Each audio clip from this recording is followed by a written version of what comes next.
नमस्कार. आजकाल एका बटनावर गॅस पेटतो. काही सेकंदात स्वयंपाकाची सुरुवात होते. पण एक काळ असा होता जेव्हा स्वयंपाकाची सुरुवातच चूल पेटवण्यापासून व्हायची. एक छोटंसं गाव होतं. गावात एक जुनंसं मातीचं घर होतं. घर तसं साधं होतं, पण त्या घरात एक गोष्ट खूप खास होती. ती म्हणजे जुनी मातीची चूल. ती चूल फक्त स्वयंपाकासाठी नव्हती, ती त्या घराच्या आठवणींचा एक भाग होती. पहाटेचा काळोख अजून पूर्णपणे संपलेला नसायचा. पक्ष्यांचा किलबिलाट सुरू व्हायचा आणि घरातली आजी हळूच उठायची. अंगणात यायची आणि त्या चुलीजवळ बसायची.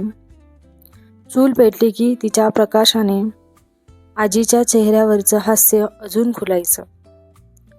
काही वेळातच घरभर धुराचा हलका सुगंध पसरायचा आणि त्याचबरोबर येणारा गरमागरम चहाचा वास घरातल्या प्रत्येकाला उठवायचा.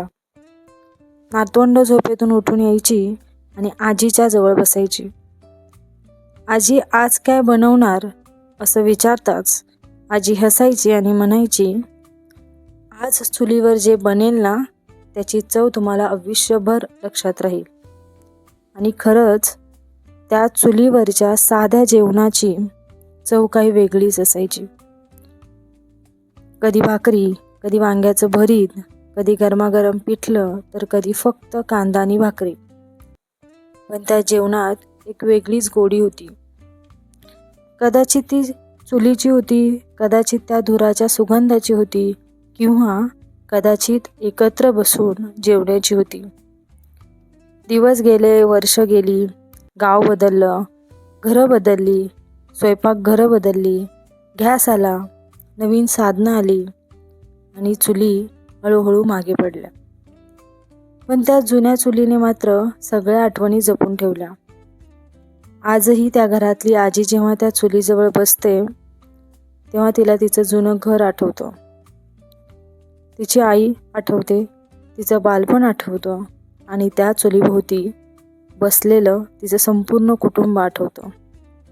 म्हणूनच कदाचित चूल म्हणजे फक्त आग नाही, चूल म्हणजे घराची ऊब आहे, चूल म्हणजे मायेचा सुगंध आहे आणि चूल म्हणजे जुन्या आठवणींचं एक छोटंसं घर आहे. काही गोष्टी जुन्या होतात पण त्यांची किंमत कधीच जुनी होत नाही. आणि अशीच एक सुंदर आठवण आज पुन्हा जिवंत करूयात. कधी विचार केलाय का, आपल्या आजीच्या हातच्या जेवणाची चव आजही इतकी खास का वाटते? त्या काळात स्वयंपाकघरात गॅस नव्हता, आधुनिक साधनं नव्हती, पण प्रत्येक गोष्टीत एक वेगळीच आपुलकी होती आणि या सगळ्याची साक्षीदार होती एक साधीशी मातीची चूल.